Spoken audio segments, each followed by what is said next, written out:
കഴിഞ്ഞ 3 ആഴ്ചയോളമായി നിരന്തരം ന്യൂസ് 18 ഈ വാർത്തയ്ക്ക് പിറകിലായിരുന്നു.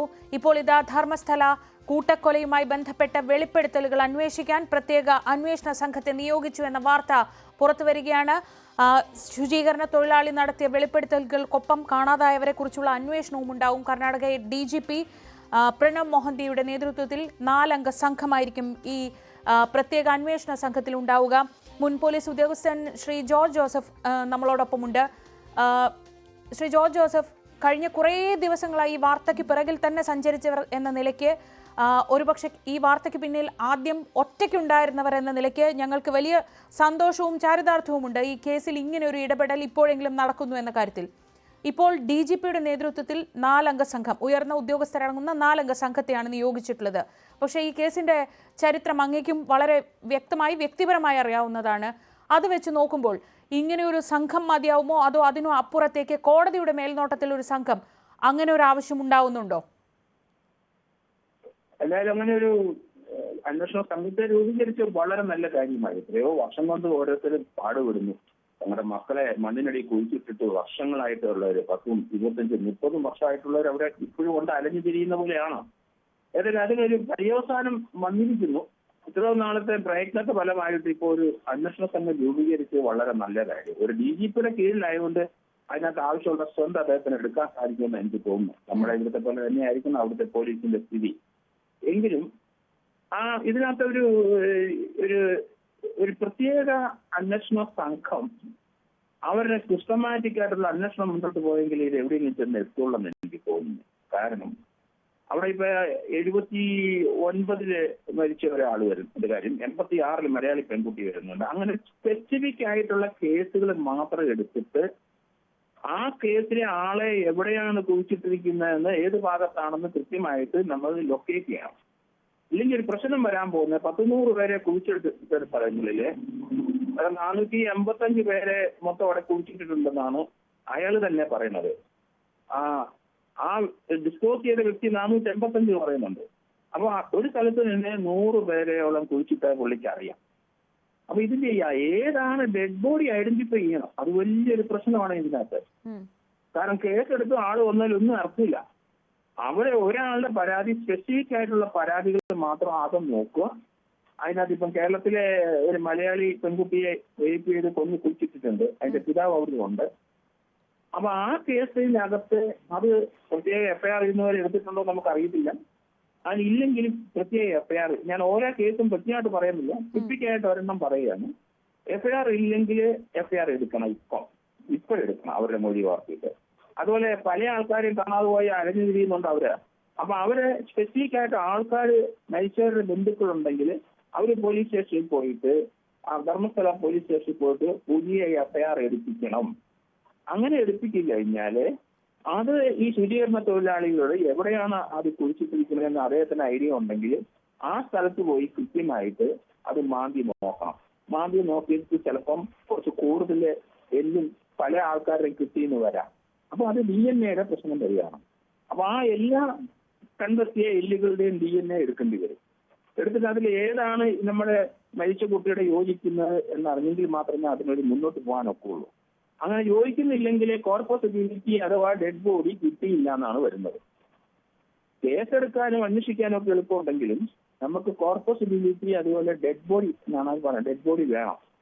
അത് കൃത്യമായിട്ട് ഇന്നയാളുടെ ആണെന്ന് അറിയണം. എങ്കിൽ മാത്രമേ DNA ടാലി ചെയ്ത് വരുള്ളൂ.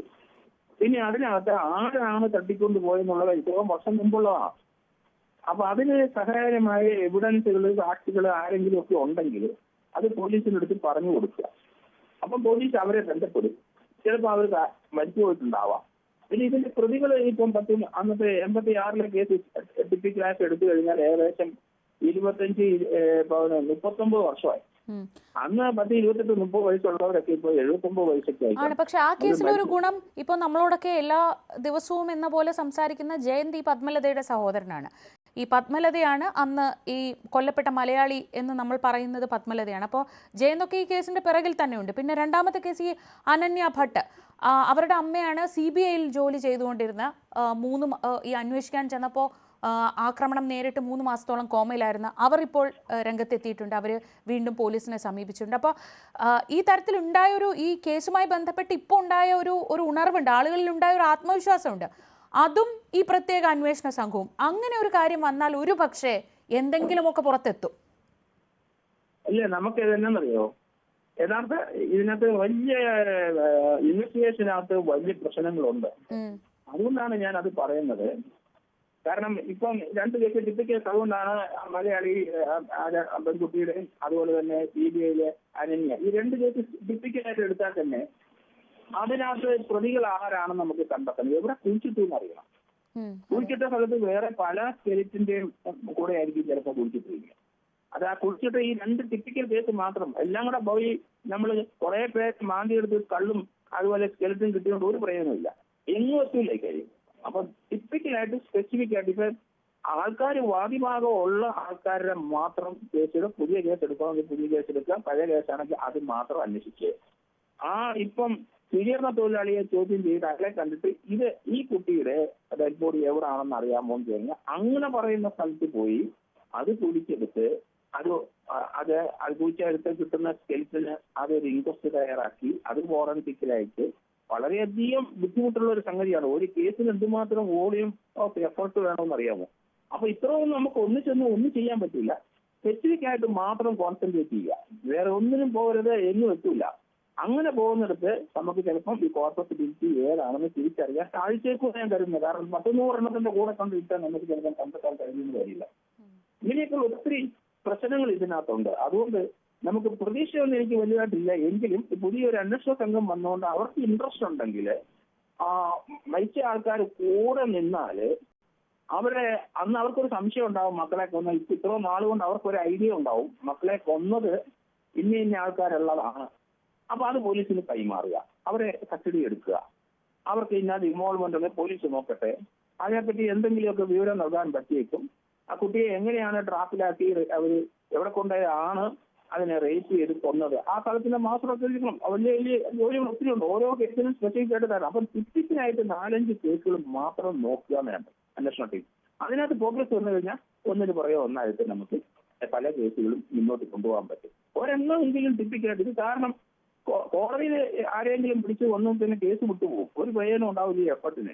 നമുക്ക് നീതി നടപ്പാക്കണമെങ്കിൽ ആ കൊച്ചിനെ നീതി നമുക്കാക്കുക. ആ കുട്ടിയെ ആരാണ് റേപ്പ് ചെയ്തത്, എത്ര പേര് കൂടിയാണ് ചെയ്തത്, എവിടെ വെച്ചാണ് റേപ്പ് ചെയ്ത ശേഷം എവിടെ കുഴിച്ചിട്ടു, അത് ഈ ശുചീകരണ തൊഴിലാളിക്ക് ചിലപ്പോൾ അയാളായിരിക്കത്തില്ല കുഴിച്ചിട്ടത്, അയാൾക്ക് ആരാണ് ഈ ഭാഗത്ത് കാണുമെന്നെങ്കിലും അറിയാൻ പറ്റും. അവിടെ മാന്തി നോക്കാം, അവിടെ മാന്തി സ്ഥലത്തിന് കിട്ടുകയാണെങ്കിൽ അത് DNA നോക്കേണ്ടി വരും. ഈ കുട്ടിയുടെയാണോ കുട്ടിയുടെ വീട്ടുകാരുടെ ബ്ലഡ് ഒക്കെ എടുത്തിട്ട് അതുമായിട്ട് കമ്പയർ ചെയ്യും. വലിയ പ്രോസസ്സാണ്. നമ്മുടെ കേരളത്തിലെ പോലെ ഇൻവെസ്റ്റിഗേഷൻ ടാലൻസ് വളരെ ക്വിക്കായിട്ടൊന്നും അവിടെ നടക്കില്ല, വളരെ സ്ലോയിലേ പോവുള്ളൂ. എങ്കിലും കൂടെ നിൽക്കണം. കൂടെ നിന്നാൽ ഒരു വർഷത്തിനായി 1-2 കേസിലെങ്കിലും റിസൾട്ട് ഉണ്ടാകുമെന്നാണ് ഞാൻ കരുതുന്നത്. ഇതിൽ ഏറ്റവും പ്രധാനപ്പെട്ട ഒരു കാര്യമുണ്ട് സർ, അത് ഈ കേസിൽ ഇത്രയും കാലം ഈ കേസിലെ വിവരങ്ങളൊന്നും പുറത്തു വരാതിരുന്നതിന് പിന്നിൽ വലിയ വലിയ സ്വാധീനമുണ്ട്, സമ്മർദ്ദമുണ്ട്, പലതരത്തിലുള്ള സ്വാധീനങ്ങളൊക്കെ ഉണ്ട്. അപ്പോൾ അങ്ങനെ ഒരു സ്ഥലത്ത് ഒരു അന്വേഷണം നടത്തുക എന്ന് പറയുന്നത് പോലും ഒരു വലിയ വെല്ലുവിളിയാണ്. തെളിവുകൾ ഇല്ലാതാക്കാൻ നമുക്കറിയാം. 3 ആഴ്ച മുൻപ് ഒരു പരാതി നൽകിയിട്ടും, ഈ മൊഴിയുടെ പുറത്തൊരു പരാതി നൽകിയിട്ടും പോലീസിന് അനങ്ങാനൊക്കെ വലിയ ബുദ്ധിമുട്ടായിരുന്നു. ഇപ്പോൾ ഇന്നലെ അവസാനം മുഖ്യമന്ത്രിയെ നേരിട്ട് കണ്ട അഭിഭാഷക സംഘം ഇക്കാര്യത്തിൽ ഒരു കാര്യങ്ങളൊക്കെ ഉന്നയിച്ചതിന് ശേഷമാണ് ഇങ്ങനൊരു തീരുമാനമൊക്കെ ഉണ്ടായിട്ടുള്ളത്. അപ്പോൾ സ്വാധീനം അവിടെയുണ്ട്, സമ്മർദ്ദം അവിടെയുണ്ട്. അതിനെ മറികടന്ന് ഒരു അന്വേഷണം, അതും തെളിവുകളൊക്കെ വളരെ ദുർബലമായ ഒരു കൊലപാതക പരമ്പരയിലാണ്. അപ്പോൾ അങ്ങേക്ക് അങ്ങനെ നോക്കുമ്പോൾ എത്രമാത്രം ഒരു പ്രതീക്ഷ തോന്നുന്നുണ്ട്? ഇല്ല, അതുകൊണ്ടാണ് ഞാൻ പറഞ്ഞത്, ഇത് മൊത്തമായിട്ടെല്ലാം നോക്കാൻ ആരെ കൊണ്ട് സാധിക്കും, ഹ്യൂമൻലി ഇമ്പോസിബിൾ ആയ കാര്യമാണ്. നമുക്കൊരു ടിപ്പിക്കലായിട്ട് ഇപ്പം ആക്റ്റീവായിട്ട് രംഗത്തുള്ള ആ മലയാളി കുട്ടിയുടെ ബ്രദർ നമ്മൾ ന്യൂസ് 18 കണ്ടു ഞാൻ. അതുപോലെ തന്നെ മറ്റേ CBIയിലെ അവരുടെ മകള്. അപ്പൊ അങ്ങനെ ഒരു 8-10 കേസ് സ്പെസിഫിക് ആയിട്ട് എടുത്ത് അതിന് ഇമ്പോർട്ടൻസ് കൊടുക്കുക. എല്ലാം കൂടെ പോയാൽ എങ്ങും എത്തില്ല. 8-10 ഏറ്റവും ഇങ്ങനെയുള്ള ആൾക്കാരുള്ള ഇപ്പോഴും അത് തെളിയണമെന്ന് ആഗ്രഹിക്കുന്ന അവരുടെ ബന്ധുക്കളുള്ളവരെ മാത്രം കുറച്ച് പേര് ഒരു സംഘടന പോലെ രൂപീകരിച്ചിട്ട് അവർ ഓരോ കേസും ടിക്കറ്റിലായിട്ട് കേസ് എടുത്തില്ലെങ്കിൽ കേസ് ഇനി എടുക്കണം. അവരാരെങ്കിലും മൊഴി കൊടുക്കുക, എന്റെ മകളെ കൊന്നതാണ് 1986 എന്ന് പറഞ്ഞ് വീണ്ടും അത് ഞാൻ ആൾക്കാരെ സംശയിക്കുന്നുണ്ട്, അതിനകത്ത് പറയാം. അങ്ങനെ എഫ്ഐആർ എടുക്കണം. എഫ്ഐആർ ഇല്ലാത്തതിന് എഫ്ഐആർ എടുക്കണം. അതിനുശേഷം ഈ സ്വീകരണ തൊഴിലാളി അവരുടെ അഡ്വക്കറ്റുമായിട്ട് ബന്ധപ്പെട്ട് അവരോട് ചോദിക്കണം. ചുമ്മാ കൊണ്ടുപോയി ഇന്ന സ്ഥലമാണ് കാണിക്കാൻ പറ്റില്ല. അവരോട് ചോദിച്ച് വ്യക്തത വരുത്തണം അതിനകത്ത് എവിടെയാണ് അത് കുഴിച്ചിട്ടത്. അങ്ങനെ വരുത്തിയ ശേഷം മാത്രമേ ആ സ്ഥലത്ത് പോകാൻ ഒക്കുള്ളൂ. കാരണം അതൊക്കെ വെളിയിലോട്ട് അറിഞ്ഞു കഴിഞ്ഞാൽ ഇപ്പോഴും ആ കൾപ്പിച്ചൊക്കെ ഉണ്ടെങ്കിൽ അവർ കുഴിച്ചിട്ട സ്ഥലത്തുനിന്ന് അത് മാറ്റിക്കൊണ്ട് പോവാം. അതിപ്പോ സാധ്യത വളരെ കൂടുതലാണ്. അപ്പൊ അതുകൊണ്ട് വളരെ സൂക്ഷിച്ചു വേണം ഈ കൈകാര്യം. കുറെ കേസ് മാത്രം മതി, 3-4 കേസിന് ടിപ്പിക്കലായിട്ട് ആൾക്കാരുള്ളത് മാത്രം കൈകാര്യം ചെയ്യുക. അത് സക്സസ്ഫുൾ ആയി കഴിഞ്ഞാൽ നമുക്ക് പുറകെ എല്ലാം പിടിക്കാൻ പറ്റും. വളരെ നന്ദി ശ്രീ ജോർജ് ജോസഫ്. ഇപ്പോൾ